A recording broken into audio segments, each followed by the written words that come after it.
ദൈവനാമത്തിന് മഹത്വം ഉണ്ടാകട്ടെ. ജീവ നേർവയിലേക്ക് ഏവരെയും സ്വാഗതം ചെയ്യുന്നു.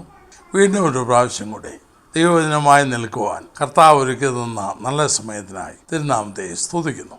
നമ്മുടെ ചിന്താവിഷയം കഷ്ടതയാണല്ലോ.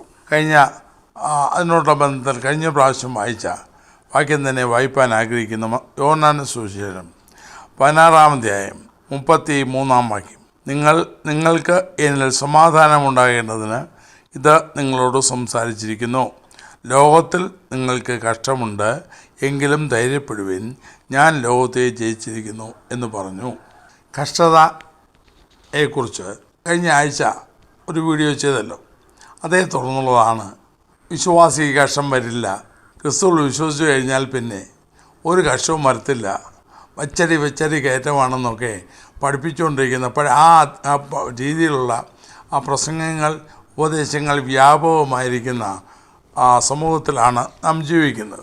എന്നാൽ ഉൽപ്പത്തി മുതൽ വെളിപ്പാട് വരെ നിറഞ്ഞു നിൽക്കുന്ന ഒരു വിഷയമാണ് കഷ്ടത. ഉൽപ്പത്തി പുസ്തകം 3-ാം അധ്യായത്തിൽ അനുസരണക്കേണ്ട ഫലമായി മനുഷ്യൻ പാപിയായി തീർന്നപ്പോൾ അവനോട് ദൈവം നിനക്ക് കഷ്ടത വച്ചിരിക്കുന്നു. ആദാമിനോട് മാത്രമല്ല ഹവ്വായോടും കഷ്ടതയെക്കുറിച്ച് പറഞ്ഞത് ഉൽപ്പത്തി 3-ാം അധ്യായം 16-17 വാക്യങ്ങളിൽ നാം ചിന്തിച്ചതാണ്. അപ്പോൾ പാപത്തിൻ്റെ ഫലമാണ് കഷ്ടതയും. എന്നാൽ യേശു ക്രിസ്തുവിൽ വിശ്വസിച്ചിരിക്കാൻ അവർക്ക് കഷ്ടത വരുമോ? ഇതാണല്ലോ നമ്മുടെ ചിന്താവിഷയം. തീമോഥെയോസിന്റെ 2-ാം ലേഖനം 3-ാം അധ്യായത്തിൽ പൗലോസ് പറഞ്ഞത്, ക്രിസ്തു യേശുവിൽ ഭക്തിയോട് ജീവിപ്പാൻ മനസ്സുള്ളവർക്ക് എല്ലാം ഉപദ്രവവും ഉണ്ടാകും. അപ്പോൾ കഷ്ടത അവിശ്വാസിക്ക് മാത്രമല്ല ഭക്തന്മാർക്കും ഉണ്ട്. എന്നാൽ അത് ഇവരിൽ രണ്ടു കൂട്ടരിലും രണ്ട് തരത്തിൽ വ്യാപരിക്കുന്നു. ഇന്ന് നാം ചിന്തിപ്പാൻ ഉദ്ദേശിക്കുന്നത് എന്താണ് കഷ്ടത, മാത്രമല്ല അത് എന്തുകൊണ്ട്, ആർക്കാണ് കഷ്ടത ഉണ്ടാകുക എന്ന് ചിന്തിപ്പാൻ ആഗ്രഹിക്കുന്നു. എന്താണ് കഷ്ടത? ഏറ്റവും ലളിതമായി പറഞ്ഞാൽ, ലളിതമായിട്ട് മാനസികമോ ശാരീരികമോ ആയ പ്രശ്നങ്ങളുടെ ഫലമായി ഉണ്ടാകുന്ന വേദനയാണ് കഷ്ടത. ഏറ്റവും ലളിതമായ ഡെഫിനിഷൻ. അത് ഏറ്റക്കുറച്ചിലുണ്ട്. കഷ്ടത മാനസികമായ വേദനയോ ശാരീരികമായ വേദനയോ പ്രയാസമോ ആകാം. അങ്ങനെ വരുമ്പോൾ എന്തൊക്കെയാണ്? യേശു ക്രിസ്തുവിൽ നിന്ന് തന്നെ നാം തുടങ്ങുമ്പോൾ എന്താണ് ഇത് എന്ന്, അല്ലെങ്കിൽ കർത്താവായ യേശു കടന്നുപോയ സാഹചര്യങ്ങൾ മനസ്സിലാക്കുമ്പോൾ കുറെ കൂടെ അത് വ്യക്തമാകും. എന്തൊക്കെയാണ് കഷ്ടതയുടെ നിർവചനത്തിൽപ്പെടുക? മാനസിക പ്രശ്നങ്ങളായിരിക്കാം, അല്ലെങ്കിൽ ശാരീരിക പ്രശ്നങ്ങളായിരിക്കാം, അല്ലെങ്കിൽ എന്തൊക്കെ അതിൽ ഉൾപ്പെടും. എബ്രായലേഖനം 2-ാം അധ്യായം 10-ാം വാക്യത്തിൽ നാം ഇങ്ങനെ കാണുന്നു, സകലത്തിനും സകലത്തിനും കാരണഭൂതനുമായവൻ അനേകം പുത്രന്മാരെ തേജസ്സിലേക്ക് നടത്തുമ്പോൾ അവരുടെ രക്ഷാനായകനെ കഷ്ടാനുഭവങ്ങളാൽ തികഞ്ഞവനാക്കുന്നത് യുക്തം ആയിരുന്നു. അതിൻ്റെ 18-ാം വാക്യം, താൻ തന്നെ പരീക്ഷിതനായി കഷ്ടം അനുഭവിച്ചിരിക്കയാൽ പരീക്ഷിക്കപ്പെടുന്നവർക്ക് സഹായിപ്പാൻ കഴിവുള്ളവൻ ആകുന്നു. താൻ തന്നെ പരീക്ഷിതനായി കഷ്ടം അനുഭവിച്ചിരിക്കയാൽ പരീക്ഷിക്കപ്പെടുന്നവർക്ക് സഹായിപ്പാൻ കഴിവുള്ളവൻ ആകുന്നു. അവിടെ ഒരു കാര്യം പറഞ്ഞു, പരീക്ഷിതൻ, ട്രയൽ. കർത്താവിനുണ്ടായ പരീക്ഷയും കഷ്ടാനുഭവമായിരുന്നു. മാത്രമല്ല എബ്രായലേഖനം 5-ാം അധ്യായത്തിൽ 7, 8, 9 ക്രിസ്തു തൻ്റെ ഐഹിക ജീവകാലത്ത് തന്നെ മരണത്തിൽ നിന്ന് രക്ഷിപ്പാൻ കഴിയുന്നവനോട് ഉറച്ച നിലവിളിയോടും കണ്ണുനീരോടും കൂടെ അപേക്ഷയും അഭയാചനയും കഴിക്കുകയും ഭയഭക്തി നിമിത്തം ഉത്തരം ലഭിക്കുകയും ചെയ്തു. പുത്രനെങ്കിലും താൻ അനുഭവിച്ച കഷ്ടങ്ങളാൽ അനുസരണം പഠിച്ച് തികഞ്ഞവനായി തന്നെ അനുസരിക്കുന്ന ഏവർക്കും നിത്യരക്ഷയുടെ കാരണബോധനായി തീർന്നു. എബ്രായലേഖനം 12-ാം അധ്യായം 2-ാം വാക്യത്തിൽ അതിൻ്റെ 2-ാം ഭാഗം, തൻ്റെ മുൻപിൽ വച്ചിരുന്ന സന്തോഷമോർത്ത് അവൻ അപമാനം ലക്ഷ്യമാക്കി ക്രൂശിനെ സഹിക്കുകയും ദൈവസിംഹാസനത്തിൻ്റെ വലത്തുഭാഗത്ത് ഇരിക്കുകയും ചെയ്തു. ഇവിടെ ഒരു കാര്യം കാണാം, അപമാനം ലക്ഷ്യമാക്കി. അപ്പോൾ തനിക്ക് നേരിട്ട അപമാനം, ഈ കർത്താവായ യേശുവിനെ പല രീതിയിൽ അപമാനിച്ചല്ലോ. അപ്പോൾ അപമാനം കഷ്ടതയുടെ നിർവചനത്തിൽ വരുന്നു. അല്ലെങ്കിൽ ഞാൻ ആദ്യം പറഞ്ഞതുപോലെ മാനസികമോ ശാരീരികമായ കാരണങ്ങൾ, ബാഹ്യമായി പുറത്തു നിന്നുള്ള മറ്റുള്ള പ്രശ്നങ്ങൾ. അപ്പോൾ അവനെ അപമാനിച്ചു. കർത്താവ് യേശുവിനെ വിസ്തരിച്ച സ്ഥലങ്ങളിലെല്ലാം അവനെ അപമാനിച്ച കാര്യം നമുക്കറിയാമല്ലോ. അപ്പോൾ അപമാനം അത് അലക്ഷ്യമാക്കി. ക്രൂശ വഹിച്ചത് മാത്രമല്ല യേശുവിൻ്റെ കഷ്ടത. ജീവിച്ചിരുന്ന കാലത്ത് കർത്താവിനെ ഏതെല്ലാം രീതിയിൽ നിന്ദിക്കാമോ, ഏതെല്ലാം രീതിയിൽ അപമാനിക്കാമോ, ഏതെല്ലാം രീതിയിൽ പരിഹസിക്കാമോ, അതെല്ലാം അന്നത്തെ യഹൂദന്മാർ ചെയ്തു. അവയെല്ലാം അവൻ അനുഭവിച്ച കഷ്ടങ്ങളിൽ ഉൾപ്പെടുന്നു. തനിക്കുണ്ടായ പരീക്ഷ അവൻ്റെ കഷ്ടതയുടെ ഭാഗമാണ്. ക്രൂശ് ആത്യന്തികമായിട്ടാണ്. ക്രൂശിന് മുൻപും അവനെ വിസ്തരിച്ച സ്ഥലത്തും കർത്താവിനെ ക്രൂശിക്കുന്നതിന് മുൻപ് പലതരത്തിൽ പീഡിപ്പിച്ചല്ലോ. ചാട്ടവാറ് കൊണ്ടടിച്ചു, ഉഴവുകാരൻ്റെ മുതിരിന്മേൽ ഉഴുതു, ഉഴവ് ചാലുകളെ അവർ നീളത്തിൽ കീറി എന്ന് സങ്കീർത്തനത്തിൽ പറയുന്നത് പോലെ അവനെ ചാട്ടവാറ് കൊണ്ട്, ചമ്മട്ടി കൊണ്ട് അടിച്ച് ശരീരം വല്ലാതെ വികൃതമാക്കി. മാത്രമല്ല മുൾമുടി വെച്ച് കൂർത്ത മൂർത്ത മുള്ളുകൾ കൊണ്ട് അവൻ്റെ തലയിൽ കിരീടം മറിഞ്ഞ് അവൻ്റെ തലയിൽ വെച്ചു. അതും കർത്താവ് അനുഭവിച്ച കഷ്ടതയുടെ ഭാഗമാണല്ലോ. അപ്പോൾ അപമാനം, പീഡനം, ശാരീരിക പീഡനം, മാനസിക പീഡനം എന്ന് പറയുന്നത് കർത്താവ് ക്രൂശിൽ കിടക്കുമ്പോഴും താൻ ക്രൂശിക്കപ്പെട്ട സമയത്തും ആ മഹാപുരുഷന്മാരും യഹൂദന്മാരിൽ നിന്ന് യേശുവിനെ പരിഹസിച്ചു. നീ ദൈവപുത്രനെങ്കിൽ താഴെ ഇറങ്ങി വാ, ഇപ്പം ഇറങ്ങി വാ, ഞങ്ങൾ നിന്നിൽ വിശ്വസിക്കാമെന്ന് പറഞ്ഞ് കർത്താവിനെ കളിയാക്കി. ആ സമയത്തും യേശു അത് സഹിച്ചു. ചുരുക്കത്തിൽ അപമാനം അലക്ഷ്യമാക്കി അതെല്ലാം കർത്താവ് സഹിച്ചു. അപ്പോൾ യേശു ക്രിസ്തുവിനുണ്ടായ വിവിധങ്ങളായ പരിശോധനകൾ, വിവിധങ്ങളായ പരീക്ഷകൾ എല്ലാം കഷ്ടതര നിർവചനത്തിൽപ്പെടുന്നു. കഷ്ടങ്ങളാൽ അനുസരണം പഠിച്ചു തികഞ്ഞവനായി. അപ്പോസ്തലനായ പൗലോസ് തൻ്റെ ജീവിതത്തിൽ താൻ അനുഭവിച്ചതൊക്കെ, ക്രിസ്തു നിമിത്തമാണ് അനുഭവിച്ചതെല്ലാം 2 കൊരിന്ത്യർ 11-ാം അധ്യായത്തിൽ അക്കമിട്ട് നിരത്തുന്നു. എന്തൊക്കെ സഹിച്ചു? 2 കൊരിന്ത്യർ 11-ാം അധ്യായം 23-ാം വാക്യം മുതൽ 28-ാം വാക്യം വരെ അത് തന്നെ കാണാം. ധാരാളം കഷ്ടതകൾ എണ്ണി പറയുന്നു. ഇതെല്ലാം കഷ്ടതയുടെ ഗണത്തിൽപ്പെടുന്നു. മാത്രമല്ല 2 കൊരിന്ത്യർ 12-ാം അധ്യായം 10-ാം വാക്യം, അതുകൊണ്ട് ഞാൻ ക്രിസ്തുവിന് വേണ്ടി ബലഹീനത, കയ്യേറ്റം, ബുദ്ധിമുട്ട്, ഉപദ്രവം, ഞെരുക്കം എന്നിവ സഹിപ്പാൻ ഇഷ്ടപ്പെടുന്നു. ചുരുക്കത്തിൽ എന്തെല്ലാം? ബലഹീനത, കയ്യേറ്റം, ബുദ്ധിമുട്ട്, ഉപദ്രവം, ഞെരുക്കം, ഇതെല്ലാം കഷ്ടത നിർവചനത്തിലാവുന്നത്. മാത്രമല്ല നിന്ന എൻ്റെ ഹൃദയത്തെ തകർത്തു എന്ന് നാം ദൈവം പറയുന്നു. കർത്താവ് പറഞ്ഞായിരുന്നു, നിങ്ങളെക്കുറിച്ച് സകല തിന്മയും കളവായി പറയുമ്പോൾ സന്തോഷിച്ചുല്ലസിപ്പിൻ. അപ്പോൾ നമ്മെക്കുറിച്ച് കളവായ ആരോപണങ്ങൾ പത്രോസ് തൻ്റെ ലേഖനത്തിൽ പറയുന്നത് വേറൊരു രീതിയിലാണ്. പത്രോസിൻ്റെ 1-ാം ലേഖനം 2-ാം അധ്യായം 21-ാം വാക്യം, ക്രിസ്തുവും നിങ്ങൾക്ക് വേണ്ടി കഷ്ടം അനുഭവിച്ചു, നിങ്ങൾ അവൻ്റെ കാൽച്ചുവട് പിന്തുടരുവാൻ ഒരു മാതൃക വച്ചേച്ചു പോയിരിക്കുന്നു. അവൻ പാപം ചെയ്തിട്ടില്ല, അവൻ്റെ വായിൽ വഞ്ചന ഉണ്ടായിരുന്നില്ല. തന്നെ ശകാരിച്ചിട്ട് പകരം ശകാരിക്കാതെയും കഷ്ടം അനുഭവിച്ചിട്ട് ഭീഷണം പറയാതെയും ന്യായമായി വിധിക്കണമെങ്കിൽ കാര്യം പരമേൽപ്പിക്കുകയത്രേ ചെയ്തത്. അപ്പോൾ അവിടെയും കഷ്ടമനുഭവിച്ചു. പക്ഷേ ഇതെല്ലാം കഷ്ടതയുടെ നിർവചനത്തിൽപ്പെടുന്നു. മാത്രമല്ല 2 കൊരിന്ത്യർ 8-ാം അധ്യായത്തിൽ മക്കതോന്യ സഭയെക്കുറിച്ച് വളരെ നന്നായിട്ട് ഒരു പ്രയോഗമുണ്ടല്ലോ. അതിൻ്റെ 2-ാം വാക്യത്തിൽ കഷ്ടത എന്ന കഠിന ശോധനയിലായിരുന്നിട്ടും അവരുടെ സന്തോഷ സമൃദ്ധിയും മഹാദാരിദ്ര്യവും ധാരാളം ഔദാര്യം കാണിപ്പാൻ കാരണമായി തീർന്നു. കഷ്ടത, മഹാദാരിദ്ര്യം, മറ്റെന്തൊക്കെ സഭകൾക്കുണ്ടായെന്നറിയത്തില്ല. ഫിലിപ്പി ഉൾപ്പെടെയുള്ള മാസിഡോണിയൻ സഭകൾക്ക് ഉണ്ടായ അനുഭവമാണ് പൗലോസ് പറയുന്നത് കഷ്ടത എന്ന കഠിന ശോധന.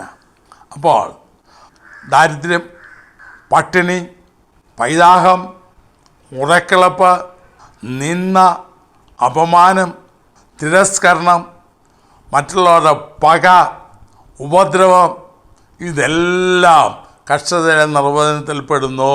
നേരത്തെ പറഞ്ഞതുപോലെ മാനസികമായിട്ടോ ശാരീരികമായിട്ടോ നാം പീഡിപ്പിക്കപ്പെടുമ്പോൾ, മറ്റുള്ളവരിൽ നിന്ന് നമുക്ക് പ്രയാസങ്ങളുണ്ടാകുമ്പോൾ അതെല്ലാം കഷ്ടതയുടെ ഗണത്തിൽപ്പെടുന്നു. ഹന്നായുടെ ജീവൻ നോക്കിയാൽ ഹന്ന പ്രാർത്ഥിക്കാൻ പോയത് അവളുടെ പ്രതിയോഗി അവളെ കണ്ടമായ നിന്ദിച്ചുകൊണ്ടാണ്. ദാവീദിൻ്റെ ജീവിതത്തിൽ ഒരിക്കലും വിലപിച്ചല്ലോ, ഞാനും മരണവുമായി ഒരടി അകലം മാത്രമേ ഉള്ളൂ. പേപ്പട്ടിയെപ്പോലെ അവനെ ഓടിക്കുന്ന സാഹചര്യം ഉണ്ടായല്ലോ, എന്തെങ്കിലും തെറ്റിയിട്ടല്ല. ഇതപ്പോൾ യാതൊരു തെറ്റും ചെയ്യാതെ, യാതൊരു കുഴപ്പവും ഉണ്ടാക്കാതെ പരമാർത്ഥതയോടെ ജീവിച്ചാലും ലോകം പകച്ചേക്കാം, ലോകം എതിർക്കാം, പകയ്ക്കാം, മറ്റുള്ളവർ ഒറ്റപ്പെടുത്താം, കൂടെ നിന്നവരെല്ലാം നമ്മെ തള്ളിക്കളയാം. ഈ നിലയ്ക്ക് വിവിധങ്ങളായ അനുഭവങ്ങൾ കൂടെ നാം കടന്നു പോകാം. അപ്പോസ്തല പ്രവൃത്തി 14-ാം അധ്യായത്തിൽ വേറെ അനുഭവം പറയുന്നു. അതികഠിനമായി അവനെ ഉപദ്രവിച്ച്, അതികഠിനമായി പീഡിപ്പിച്ച് പൗലോസ് മരിച്ചുപോയി എന്ന് പറഞ്ഞ്, കല്ലെറിഞ്ഞ് അവൻ മരിച്ചുപോയി എന്ന് പറഞ്ഞ് പട്ടണത്തിന് പുറത്തേക്ക് വലിച്ച് അഴിച്ചുകൊണ്ട് പോയ സംഭവം വരെ ഉണ്ടായി. എന്നാൽ ആ സമയത്തും അത് ലജ്ജിച്ചില്ല. അതിൻ്റെ 22-ാം വാക്യത്തിൽ പറയുന്നു, വിശ്വാസത്തിൽ നിലനിൽക്കണമെന്നും നാം അനേകം കഷ്ടങ്ങൾ കൂടി ദൈവരാജ്യത്തിൽ കടക്കേണ്ടതാകുന്നു എന്നും പ്രബോധിപ്പിച്ച് ശിഷ്യന്മാരുടെ മനസ്സ് ഉറപ്പിച്ചു പോന്നു. അപ്പോൾ അനേകം കഷ്ടങ്ങൾ കൂടെ ദൈവരാജ്യത്തിൽ കടക്കേണ്ടതാകുന്നു. മാത്രമല്ല ഫിലിപ്പിയ സഭയോട് പറഞ്ഞത്, ഫിലിപ്പിയ ലേഖനം 1-ാം അധ്യായം 29-ാം വാക്യം, ക്രിസ്തുവിൽ വിശ്വസിപ്പാൻ മാത്രമല്ല അതിനുവേണ്ടി കഷ്ടമനുഭവിപ്പാനും നിങ്ങൾക്ക് വരം നൽകിയിരിക്കുന്നു.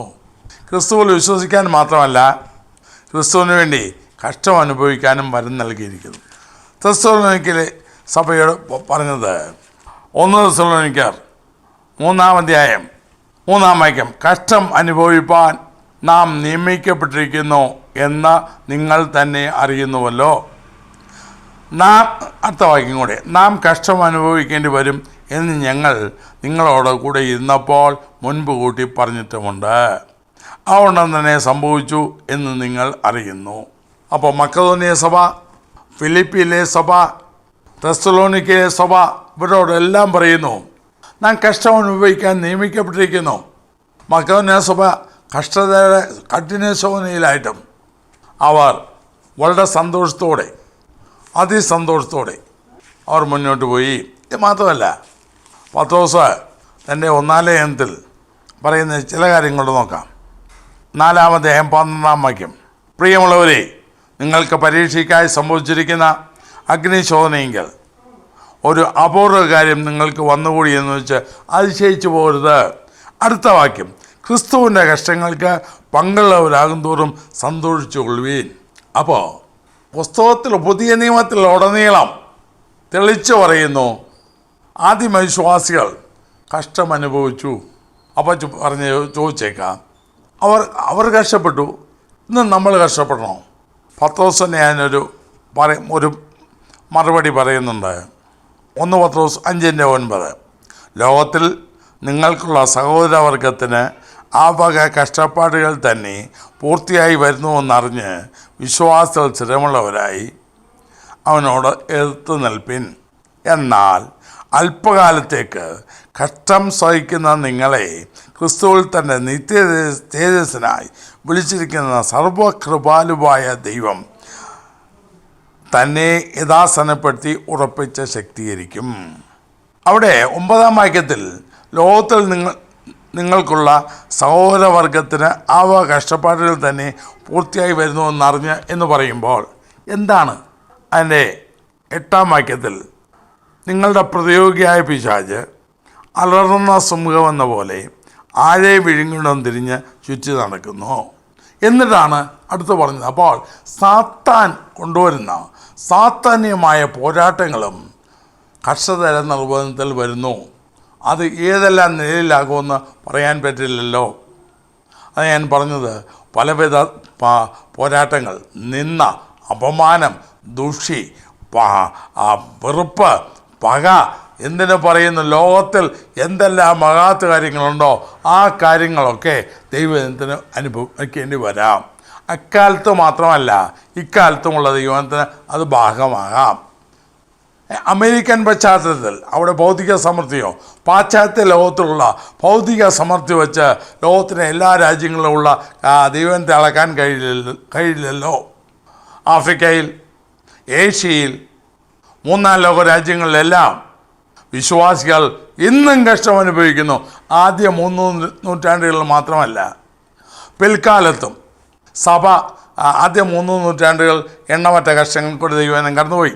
അവരെ തീയിലിട്ട് ദഹിപ്പിക്കുന്ന കൂട്ടം കൂട്ടമായി കത്തിക്കുന്ന സ്ഥിതി വരെ എത്തി. എബ്രായ ലേഖനം 11-ാം അധ്യായത്തിൽ ചിലരുടെ കഷ്ടതയെക്കുറിച്ച് പറഞ്ഞത് നമുക്കൊന്ന് നോക്കാം. വേറെ ചിലർ പരിഹാസം, ചമ്മട്ടി, ചങ്ങല, തടവ്, ഇയാളുടെ പരീക്ഷ അനുഭവിച്ചു, കല്ലേറേറ്റു, ഈർച്ചവാളാൽ അറുക്കപ്പെട്ടു, പരീക്ഷിക്കപ്പെട്ടു, വാളാൽ കൊല്ലപ്പെട്ടു, ജടയാടുകളുടെയും കോലാടുകളുടെയും തോൽ ധരിച്ചു, ബുദ്ധിമുട്ടും ഉപദ്രവവും കഷ്ടവും സഹിച്ചു, കാടുകളിലും മലകളിലും ഗുഹകളിലും ഭൂമിയുടെ പിളർപ്പുകളിലും ഉഴന്നു വലഞ്ഞു. ലോകം അവർക്ക് യോഗ്യമായിരുന്നില്ല. അവരാരൊക്കെയാണെന്ന് വ്യക്തമായി നമുക്കറിയില്ല. പക്ഷേ ഈ വിധ അനുഭവങ്ങൾ കൂടെ എല്ലാം അവർ കടന്നുപോയി. ഈ കഷ്ടപ്പാടുകളെല്ലാം അവർ സഹിച്ചു. മാത്രമല്ല, ആദ്യത്തെ 3 നൂറ്റാണ്ടുകൾ സഭ പരീക്ഷ കഷ്ടത അനുഭവിച്ചതിന് ശേഷം കോൺസ്റ്റന്റൈൻ ചക്രവർത്തി ആയപ്പോൾ കുറച്ച് നാളത്തേക്ക് ഒരു മാറ്റമുണ്ടായി. എന്നാൽ പിൽക്കാലത്ത് പാപ്പാമതം പിടിമുറുക്കിയപ്പോൾ പിന്നെയും ദൈവത്തെ സ്നേഹിക്കുന്ന പരമാർത്ഥികളായ വിശ്വാസികൾ കഷ്ടതയിൽ കൂടെ കടന്നുപോയി. ഏതെല്ലാം സ്ഥലങ്ങൾ, യൂറോപ്പിൻ്റെ പല ഭാഗങ്ങളിലും ജോൺ ഹസ്, വിക്ലിഫ്, ടിൻഡെയിൽ ഇവരൊക്കെ സഹിച്ചത് എന്തിനു വേണ്ടി? ജോൺ ഹസിനെ എന്തിനു ദഹിപ്പിച്ചു? ടിൻഡെയിൽ, വിക്ലിഫ് വേദപുസ്തകം തർജ്ജമ ചെയ്യുന്ന കാരണത്താൽ. അതുപോലെ എത്ര ദൈവദാസന്മാർ. പരദേശിയമോട് യാത്ര എഴുതിയ ജോൺ ബനിയൻ എത്രയോ വർഷം തടവിലായിരുന്നു. അപ്പോൾ ആ പീഡയുടെ ആദ്യ നൂറ്റാണ്ടുകൾ, സഭയുടെ ആദ്യ നൂറ്റാണ്ടുകളിൽ മാത്രമല്ല കഴിഞ്ഞ കാലങ്ങളിലും കർത്താവിന് വേണ്ടി നൂർന്നു നിന്ന, അല്ലെങ്കിൽ 2 തിമോഥെയോസ് 3-ാം അധ്യായത്തിൽ പൗലോസ് പറഞ്ഞ പോലെ ക്രിസ്തു യേശുവിൽ ഭക്തിയോടെ ജീവിപ്പാൻ മനസ്സ് ആര് വെച്ചിട്ടുണ്ടോ അവർക്കെല്ലാം എണ്ണമറ്റ കഷ്ടങ്ങൾ കടന്നു പോയിട്ട് വന്നിട്ടുണ്ട്. അതുകൊണ്ടാണ് പൗലോസ് അപ്പോസ്തല പ്രവൃത്തിയിൽ പറഞ്ഞത്, വിശ്വാസത്തിൽ നിലനിൽക്കണം, നാം അനേക കഷ്ടങ്ങൾ കൂടെ ദൈവത്തിൽ കടക്കേണ്ടതാകുന്നു. ലോകത്തിൽ നിങ്ങൾക്കുള്ള സഹോദരവർഗത്തിന് അവ കഷ്ടപ്പാടുകൾ പെരുകി വരുന്നു. അപ്പോൾ ഇങ്ങനെ പുതിയ നിയമത്തിൽ ഉടനീളം നമ്മുടെ രക്ഷാനായകൻ കഷ്ടം സഹിച്ചു, അവനെ അനുഗമിക്കുന്നവരും കഷ്ടത അനുഭവം. ഇങ്ങനെ ഞാൻ പറഞ്ഞല്ലോ, പലതരം ഓരോരുത്തരും അനുഭവിച്ച പലതരം പാടുകൾ. മാത്രമല്ല, എബ്രായ ലേഖനം 10-ാം അധ്യായത്തിൽ ആ സഭ അനുഭവിച്ച കഷ്ടതയെക്കുറിച്ച് പറയുന്നു. 10-ാം അധ്യായത്തിൻ്റെ 32-ാം വാക്യം മുതൽ താഴോട്ട്, എന്നാൽ നിങ്ങൾ പ്രകാശം ലഭിച്ച ശേഷം നിന്ദകളാലും പീഡകളാലും കൂത്തുകാഴ്ചയായി ഭവിച്ചും ആ വക അനുഭവിക്കുന്നവർക്ക് കൂട്ടാളികളായിത്തീർന്നും ഇങ്ങനെ കഷ്ടങ്ങളാൽ വളരെ പോരാട്ടം കഴിച്ച പൂർവ്വകാലം ഓർത്തുകൊള്ളുവിൻ.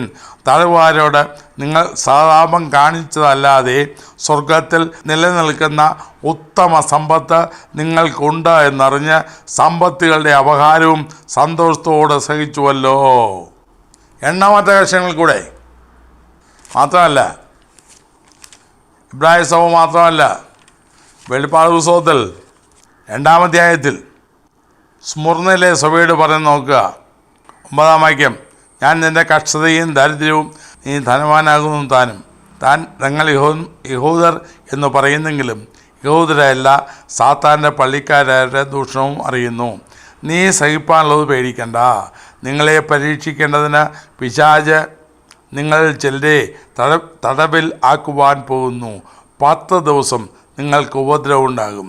മരണപര്യന്തം വിശ്വസ്തനായിരിക്കുക. അപ്പോൾ സ്മുർന്നയിലെ സഭയോടും പറയാനുള്ളത്, നിനക്ക് 10 ദിവസം എന്ന് പറഞ്ഞാൽ വെറും 24 മണിക്കൂറുള്ള ദിവസങ്ങളല്ലല്ലോ. നിനക്ക് കഷ്ടതയുണ്ടാകാൻ പോകുന്നു. പെർഗമോസിലെ സഭയോടും അതേ കാര്യം പറഞ്ഞു. ഇനി ഇങ്ങനെ പോയാൽ എണ്ണമറ്റ പാസേജുകൾ ഞാൻ പറഞ്ഞല്ലോ, പുതിയ നിയമത്തിൽ ഉടനീളം കാണുന്നതാണ്. അപ്പോൾ ആധുനിക ആളുകൾ ഞാൻ പറയുന്ന ഈ ദൈവജനത്തെ വലച്ച് ആകപ്പാടെ വല്ലാത്ത സാരത്തിലാക്കിയിരിക്കുകയാണല്ലോ. എത്ര ദുഃഖകരം. വിശ്വാസി എണ്ണമറ്റ കഷ്ടങ്ങളിൽ കൂടെ കടന്നു പോകേണ്ടി വരുന്നു. എന്തുകൊണ്ടാണെന്ന് നമുക്ക് ചിന്തിക്കാം. പത്രോസിൻ്റെ 1 പത്രോസ് 4-ാം അധ്യായം 13, 14, 15, 16 വാക്യങ്ങൾ നോക്കിയാൽ, ക്രിസ്തുവിൻ്റെ കഷ്ടങ്ങൾക്ക് പങ്കുള്ളവരാകും തോറും സന്തോഷിച്ചുകൊള്ളുവിൻ. അങ്ങനെ നിങ്ങൾ അവൻ്റെ തേജസ്സിനെ പ്രത്യക്ഷതയിൽ ഉല്ലസിച്ചാനന്ദിപ്പാൻ ഇടവരും. 14-ാം വാക്യം, ക്രിസ്തുവിൻ്റെ നാമം ഹേതുവായി നിന്ന സഹിക്കേണ്ടി വന്നാൽ നിങ്ങൾ ഭാഗ്യവാന്മാർ. മഹത്വത്തിൻ്റെ ആത്മാവായ ദൈവാത്മാവ് നിങ്ങളുടെ മേൽ ആവസിക്കുന്നുവല്ലോ. നിങ്ങളിൽ ആരും കൊലപാതകനോ കള്ളനോ ദുഷ്പ്രവൃത്തിക്കാരനോ ആയിട്ടല്ല കഷ്ടം സഹിക്കേണ്ടത്, പരകാര്യത്തിൽ ഇടപെടുന്നവനായിട്ടുമല്ല, ക്രിസ്ത്യാനിയായിട്ടോ കഷ്ടം സഹിക്കേണ്ടി വന്നാലോ ലജ്ജിക്കരുത്. അപ്പോൾ അവിടെ പറയുന്നത് ക്രിസ്തുവിൻ്റെ കഷ്ടങ്ങൾക്ക് പങ്കുള്ളവരാകും തോറും സന്തോഷിച്ചോളൂ. ഫിലിപ്പിലെ സഭയോട് പറഞ്ഞത്, തെസ്സലോനിക്കരോട് പറഞ്ഞത്, കഷ്ടം അനുഭവിക്കേണ്ടി വരും. അത് കഷ്ടം അനുഭവിക്കാൻ വരം ലഭിച്ചിരിക്കുന്നു. കർത്താവ് പറഞ്ഞ വാക്യം നാം നേരത്തെ വായിച്ചല്ലോ, ലോകത്തിൽ നിങ്ങൾക്ക് കഷ്ടമുണ്ട്, നാം അനേക കഷ്ടങ്ങൾ കൂടെ ദൈവരാജ്യത്തിൽ കടക്കണം. കഷ്ടം അനുഭവിക്കാൻ നമുക്ക് വരം ലഭിച്ചിരിക്കുന്നു. നാം കഷ്ടം അനുഭവിക്കേണ്ടി വരും.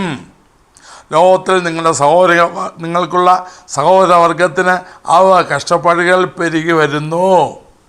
ഇങ്ങനെ ലേഖനങ്ങളിലുടനീളം അപ്പോസ്തലന്മാർ കഷ്ടതയെക്കുറിച്ച് വ്യക്തമായി പറഞ്ഞു. ആ സ്ഥാനത്ത് നിങ്ങൾക്ക് വിശ്വാസിക്ക് കഷ്ടം വരികയില്ല, വെച്ചടി കയറ്റമാണ് എന്ന് പറയുന്നതിന് എന്തടിസ്ഥാനം? ചുരുക്കി പറഞ്ഞാൽ അത് ദുരുപദേശമാണ്. ഇന്ന് എനിക്ക് ദൈവത്തിൻ്റെ വെളിച്ചത്തിൽ പറയാൻ ഒട്ടും മടിയില്ല. ഈ നിലയ്ക്ക് ജനത്തെ വശീകരിക്കുന്നത്, നാം മുൻപ് ചിന്തിച്ച പോലെ വഞ്ചിക്കുന്നത്, ജനത്തിൻ്റെ ശ്രദ്ധ കർത്താവിൽ നിന്ന് മാറ്റുന്നത് തികച്ചും ദുരുപദേശമാണ് എന്നും പറഞ്ഞ് ആയുഷ്കാലം മുഴുവൻ കഷ്ടത ഉണ്ടാകും എന്നല്ല പറയുന്നത്. പക്ഷേ കഷ്ടതയുണ്ട്, അത് സഹിച്ചേ പറ്റുകയുള്ളൂ, അതിൽ കൂടെ കടന്നുപോയേ പറ്റുകയുള്ളൂ. അപ്പം എന്താണ് കഷ്ടത? ഇപ്പം അത്യാവശ്യം പൗലോസിൻ്റെ അനുഭവത്തിൽ കർത്താവ് അനുഭവിച്ചതും പൗലോസ് അനുഭവിച്ചതും ആദിമവിശ്വാസികൾ അനുഭവിച്ചതും എബ്രായ സഭയുടെ 2 അനുഭവങ്ങൾ പലരെക്കുറിച്ച് അപ്പോസ്തലൻ 11-ാം അധ്യായത്തിൽ പറഞ്ഞതും മാത്രമല്ല അവർ നേരിട്ട് അനുഭവിച്ചതും, പ്രകാശനം ലഭിച്ച ശേഷം നിന്ദകളാലും പരിഹാസങ്ങളാലും കൂത്തുകാഴ്ചയായി ഭവിച്ചത്, മറ്റുള്ളവരുടെ മുൻപിൽ ഒരു സ്പെക്ടക്കിളായി അപമാന വിഷയമായി. ഇന്ന് വിശ്വാസികൾ അവമാനിക്കപ്പെടുമ്പോഴേക്കും അയ്യോ തൊലി പൊളിയുന്നു, വലിയ വിഷമല്ലേ. ആരെങ്കിലും ഒരു വാക്ക് പറയുമ്പോഴേക്ക് പെന്തിക്കോസുകാരനെന്നോ അല്ലെങ്കിൽ കർത്താവിനെ സ്വീകരിച്ചവനെന്നോ എന്ന് പറയുമ്പോഴേക്ക് ഈ വേഷം കെട്ടി ഇറങ്ങി എന്ന് പറയുമ്പോഴേക്ക് അയ്യോ എന്ത് വിഷമമാണ് പലർക്കും ഉണ്ടാകുക. എന്നാൽ എബ്രായ സഭ ഒരു സ്പെക്ടക്കിളായി, നിന്നാവിഷയമായി, എല്ലാവരും പരിഹസിക്കുന്ന രീതിയിൽ കൂത്തുകാഴ്ചയായി. അവർക്കതിലും വിഷമമില്ല. അവർ സമ്പത്തുകൾ അപഹരിച്ചെന്ന് കാണുന്നു. സമ്പത്തുകളുടെ അപകാരം സന്തോഷത്തോടെ സഹിച്ചുവല്ലോ. ഇന്നത്തെ കാലത്ത് പോലും പറയാനൊക്കുമോ? അതിൻ്റെ കാരണവും പറയുന്നു. സ്വർഗത്തിൽ നിലനിൽക്കുന്ന ഒരു വലിയ അതിമഹത്തായ സമ്പത്തുണ്ട്, ഉത്തമ സമ്പത്തുണ്ട്. എനിക്കായൊരു ഉത്തമ സമ്പത്ത് സ്വർഗത്തിൽ ഒരുക്കുന്ന പാട്ട് പാടിയിട്ട് കാര്യമില്ല. ജീവിതത്തിൽ പല സമയത്തും അങ്ങനെ നഷ്ടം സഹിക്കേണ്ടി വരും, കഷ്ടം സഹിക്കേണ്ടി വരും. ഇന്ന് വ്യവഹാരങ്ങൾ, അവിശ്വാസികളുടെ വ്യവഹാരങ്ങളെക്കാൾ കൂടുതൽ വിശ്വാസികളുടെ വ്യവഹാരങ്ങൾ കോടതിയിലെത്തുന്ന ഒരു കാലമാണത്. യേശു ക്രിസ്തുവിൻ്റെ പേരും പറഞ്ഞ് അല്ലെങ്കിൽ സഭയുടെ പേരും പറഞ്ഞ്, സ്വത്തിൻ്റെ പേരും പറഞ്ഞ്, സ്ഥാനങ്ങളുടെ പേരും പറഞ്ഞ് എന്തെല്ലാം പരിപാടി. ഇതെല്ലാം അന്യമല്ലയോ?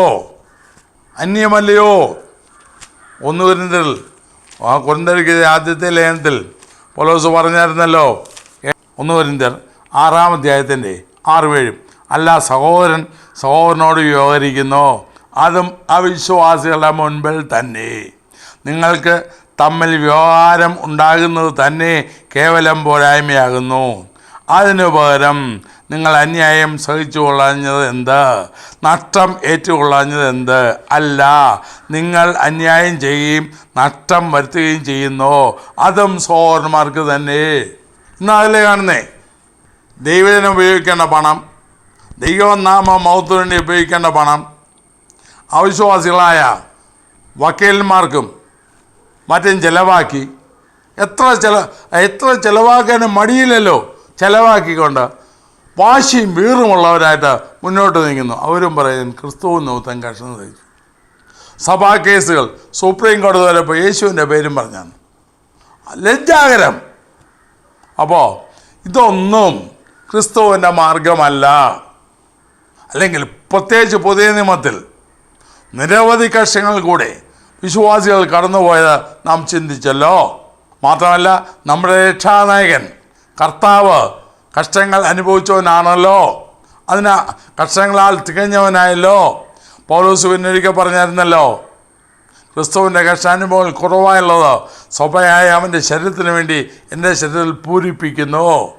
ചുരുക്കം പറഞ്ഞാൽ പുതിയ നിയമത്തിൽ ഇത് പുതിയ നിയമത്തിലെ അനുഭവം ഞാൻ പറയും. പഴയ നിയമത്തിലോ പിതാക്കന്മാരുടെ കാലം മുഴുവൻ എടുത്താൽ എണ്ണമറ്റ കഷ്ടങ്ങൾ കൂടെ ഭക്തിയുള്ള എല്ലാവർക്കും കഷ്ടത വന്നിട്ടുണ്ട്. അയ്യോബ്, ദാവീദ്, ദാനിയേൽ, ഞാൻ കഴിഞ്ഞ വീഡിയോയിൽ പറഞ്ഞതാണ്. ഇവരെല്ലാം കഷ്ടമനുഭവിച്ചു. അപ്പോൾ വേറൊരു കാര്യമുണ്ട്. വിശ്വാസിക്ക് കഷ്ടത വരും, അല്ലെങ്കിൽ വേദന വരും. നാം ചിന്തിച്ച പോലെ മറ്റുള്ളവരിൽ നിന്ന് അവർ പകയ്ക്കും, ലോകം പകയ്ക്കും. മാത്രമല്ല, കർത്താവ് പറഞ്ഞായിരുന്നു, ലോകം നിങ്ങളെ പകയ്ക്കുന്നുവെങ്കിൽ അത് നിങ്ങൾക്ക് മുൻപേ എന്നെ പകച്ചിരിക്കുന്നു എന്നറിവിൻ. യോഹന്നാൻ 16-ാം അധ്യായം 20-ാം വാക്യം. ആമേൻ ആമേൻ, ഞാൻ നിങ്ങളോട് പറയുന്നു, നിങ്ങൾ കരഞ്ഞു വിലപിക്കും, ലോകമോ സന്തോഷിക്കും. നിങ്ങൾ ദുഃഖിക്കും, എന്നാൽ നിങ്ങളുടെ ദുഃഖം സന്തോഷമായി തീരും. സ്ത്രീ പ്രസവിക്കുമ്പോൾ തൻ്റെ നാഴിക വന്നതുകൊണ്ട് അവൾക്ക് ദുഃഖമുണ്ട്. കുഞ്ഞിനെ പ്രസവിച്ച ശേഷമോ ഒരു മനുഷ്യൻ ലോകത്തിലേക്ക് പിറന്നിരിക്കുന്ന സന്തോഷം നിമിത്തം അവൾ തൻ്റെ കഷ്ടം പിന്നെ ഓർക്കുന്നില്ല. അങ്ങനെ നിങ്ങൾക്കും ഇപ്പോൾ ദുഃഖമുണ്ടായെങ്കിലും ഞാൻ പിന്നെയും നിങ്ങളെ കാണും, നിങ്ങളുടെ ദൈവം സന്തോഷിക്കും. അപ്പോൾ കർത്താവ് ഇതെല്ലാം മുൻകൂട്ടി പറഞ്ഞതാണ്.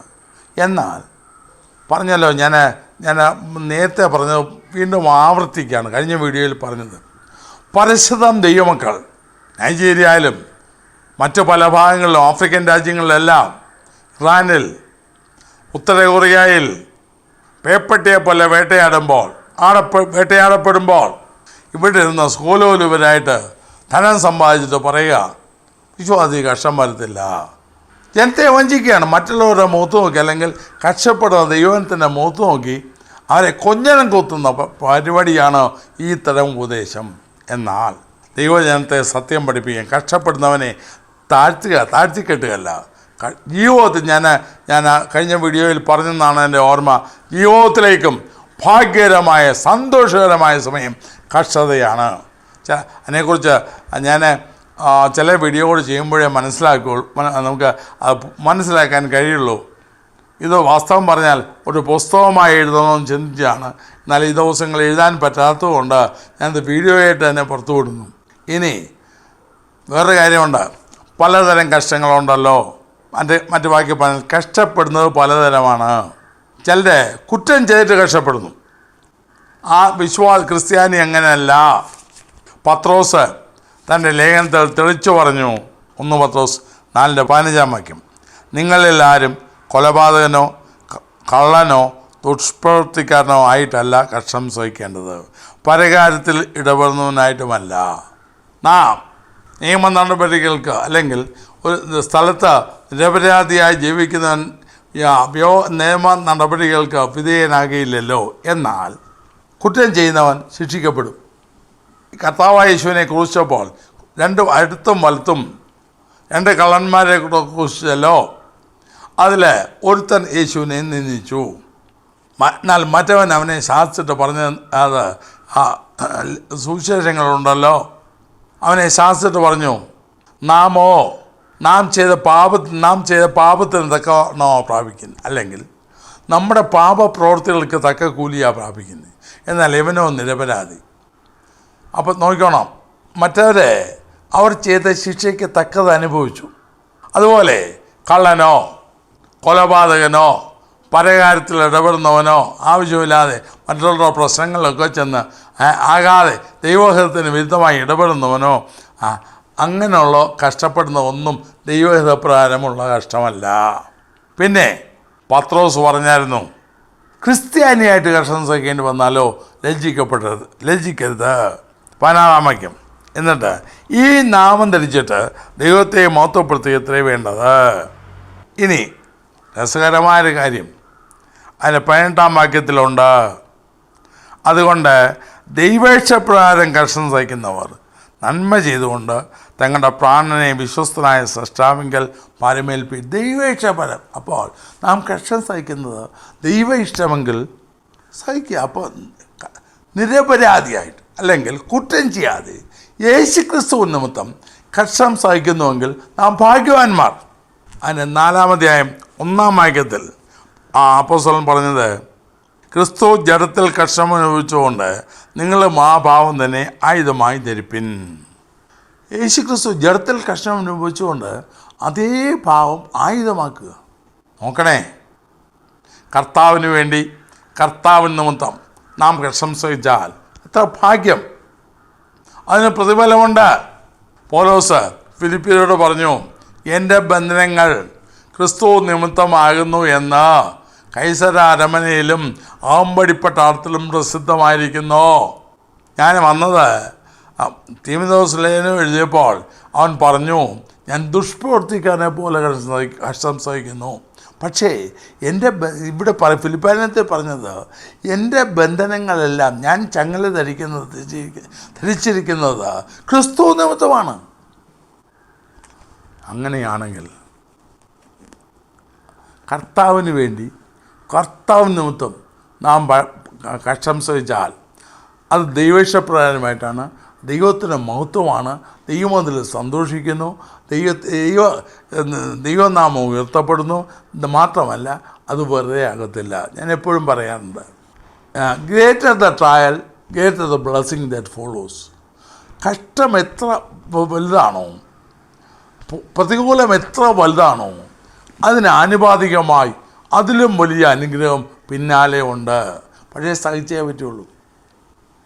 4-ാം അധ്യായത്തിൽ പൗലോസ് പറഞ്ഞു, നോടി നേരത്തേക്കുള്ള ഞങ്ങളുടെ ലഘുവായ കഷ്ടം അത്യന്തം അനവധിയായി തേജസ്സിന് നിത്യജനം ലഭിപ്പാൻ കാരണമാകുന്നു. അപ്പോൾ വിശ്വാസിയെ പരമാർത്ഥതയോടെ മറ്റുള്ളവരുടെ വെറുപ്പോ മറ്റുള്ളവരുടെ നിന്നയോ അല്ലെങ്കിൽ സത്യസന്ധമായി ജീവിച്ചിട്ട് ദൈവവചനപ്രകാരം ജീവിച്ചിട്ട് അകാരണമായി നിന്നയോ വെറുപ്പോ പീഡയോ കഷ്ടമോ മറ്റുള്ള തിരസ്കാരമോ എന്ത് പട്ടിണിയോ തടവറയോ എന്ത് സഹിച്ചാലും ഒറ്റപ്പെടുത്തപ്പെട്ടാലും ദൈവവചനം മുറുകെ പിടിച്ചുകൊണ്ട് എല്ലാവരും തള്ളിക്കളഞ്ഞാലും അതിനെല്ലാം പ്രതിഫലമുള്ളതാണ്. കർത്താവിന് വേണ്ടി സഹിക്കുന്ന ഒരു കഷ്ടവും വെറുതെ ആകത്തില്ല. പക്ഷേ ഒരൊറ്റ കാര്യം കർത്താവിന് വേണ്ടി ആയിരിക്കണം, ക്രിസ്തു നിമിത്തമായിരിക്കണം. വിവിധ കഷ്ടങ്ങൾ, എണ്ണമറ്റ കഷ്ടങ്ങൾ. ഒരുപക്ഷെ മക്കോന്യ സഭയ്ക്കുണ്ടായതുപോലെ നമുക്കുണ്ടായില്ല. എന്നാൽ നമ്മുടെ നാട്ടിലും ഉണ്ടായിട്ടില്ലേ? കഴിഞ്ഞ തലമുറയിൽ ജീവിച്ച ദൈവമക്കൾ ഒരു 10-70 വർഷം മുൻപ് വരെ നമ്മുടെ പൂർവികർ വിശ്വാസത്തിന് വേണ്ടി എന്തുമാത്രം കഷ്ടം സഹിച്ചു, എന്തുമാത്രം നിന്നേറ്റു, എന്തുമാത്രം തിരസ്കാരമേറ്റു, എത്രയധികം അപമാനം അവർ സഹിച്ചു. എല്ലാം യേശു ക്രിസ്തുവിന് വേണ്ടി. അതൊന്നും വെറുതെ ആയില്ല. ദൈവം അവരെ മാനിച്ചു, പക്ഷേ കഷ്ടം സഹിച്ചേ പറ്റുള്ളൂ, അതിനുള്ള മനസ്സ് നമുക്കുണ്ടായേ പറ്റുള്ളൂ. കർത്താവെന്ന് വെച്ചാൽ ബാക്കി കാര്യങ്ങൾ സമയം പോയതുകൊണ്ട് ഞാൻ ബാക്കി കാര്യങ്ങൾ പിന്നാലെ ചിന്തിക്കാം. അപ്പോൾ വിശ്വാസിക്ക് കഷ്ടമുണ്ട്, ലോകത്തിൽ നിങ്ങൾക്ക് കഷ്ടമുണ്ട്. എന്തുകൊണ്ടെന്നുള്ളത് നമുക്ക് പിന്നാലെ ചിന്തിക്കാം. ഇതുകൊണ്ട് ഞാനിവിടെ നിർത്തട്ടെ, പ്രാർത്ഥിക്കാം. കർത്താവേ, സ്നേഹവാനായ സ്വർഗീയ പിതാവേ, നല്ല സമയത്തിനായി ഞങ്ങളിങ്ങനെ സ്തുതിക്കുന്നു. നാഥ, വീണ്ടും കഷ്ടതയെക്കുറിച്ച് അല്പം വിശദമായി ചിന്തിപ്പാണ്ടിയായ വിവിധങ്ങളായ എണ്ണമറ്റ കഷ്ടതകൾ ഞങ്ങളുടെ മക്കൾ അനുഭവിച്ച് ഞങ്ങളുടെ സന്നിധിയിലെത്തിയല്ലോ. കർത്താവേ, ഞങ്ങളുടെ ജീവിതത്തിലും അങ്ങ് തന്നിരിക്കുന്ന അനുഭവങ്ങൾ സന്തോഷത്തോടെ സഹിച്ച് കഷ്ടത നാഥ അതിൻ്റെ ഫലമായിട്ട് ഞങ്ങളുടെ ജീവിതത്തിൽ എന്തുണ്ടാകുന്നുവെന്ന് അത് വെറുതെ അല്ലെന്ന് ചിന്തിച്ച് അങ്ങോട്ട് ചേർന്നിരിപ്പാൻ, നിരാശപ്പെടുവാനില്ല, അതിൽ സന്തോഷിച്ച് ആനന്ദിപ്പാൻ ഞങ്ങൾക്കിടയാക്കണമേ. അങ്ങ് ഏവരോടും സംസാരിക്കണമേ. യേശു ക്രിസ്തുവിന്റെ നാമത്തിൽ പിതാവേ, ആമേൻ. ഈ വീഡിയോ നിങ്ങൾക്ക് അനുഗ്രഹമായെങ്കിൽ ഇത് മറ്റുള്ളവർക്കും ഷെയർ ചെയ്ത് കൊടുക്കുക. നിങ്ങൾക്കായി പ്രാർത്ഥിക്കുക. ദൈവം നിങ്ങളെ ധാരാളമായി അനുഗ്രഹിക്കുമാറാകട്ടെ.